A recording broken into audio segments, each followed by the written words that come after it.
The Senate Intelligence Committee is looking at social media for answers to some of the questions about Russian influence in the 2016 presidential election.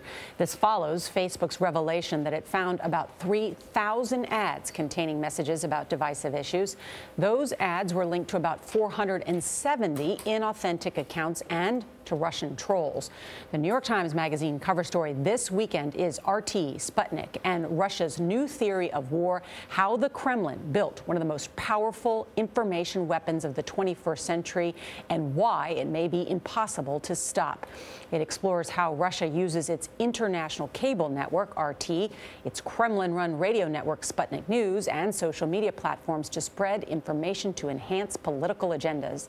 Author and New York Times media columnist Jim Rutenberg is here. Jim, wow. I mean, this is such an incredible read. First of all, what did you find? I mean, what I found was that there is a powerful, vast information network. And by the way, I didn't find this. For the United States intelligence community, or many agencies saw this. And I was very interested in the public face of this campaign. I mean, half of the report that the several United States intelligence agencies put out in January was about RT, a cable network that is right in front of our faces. In fact, Michael Vickers, who worked at the Pentagon, an intelligence analyst, called it the political equivalent of 9/11. How did the Russians do it? I mean, whether they swayed the ultimate result, I think will be debated for years to come.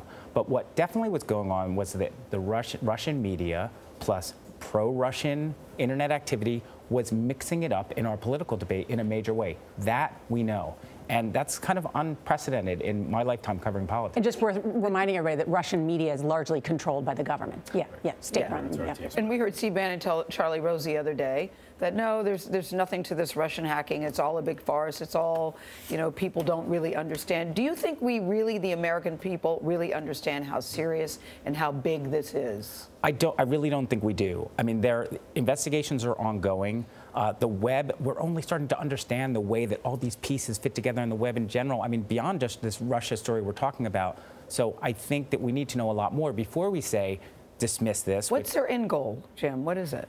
I mean, what the intelligence assessment said was it's to kind of pressure the establishment governments throughout the West. Well, in fact, it says in its piece, you say Russia's goal were to undermine public faith in the U.S. democratic process, denigrate Secretary Clinton, and harm her electability. And this is going on, though, throughout Europe, in Germany. So there is a campaign, and it's often about putting pressure on the center, the establishment, kind of geopolitical foes of Russia, from its own flanks. And reinforce and rebuild the Russian empire, at least how some feel the Vladimir Putin wants to operate. So what's interesting here is that Putin's press secretary, Dmitry Peskov, told you that this information war is actually a counter-campaign, that they're responding to something. What is that? I mean, for years we've heard out of Russia that you guys in the West are causing trouble in our backyard with your media, with your NGOs, your non-governmental organizations. So, hey, we have to come back. We have to fight back and get in this game. And they also, I don't think they often distinguish between CNN globally and state media. So we need something of our own. So most Americans who are voting are not watching Sputnik or RT, which you can find here in the United States, but they are on Facebook and they are on social media.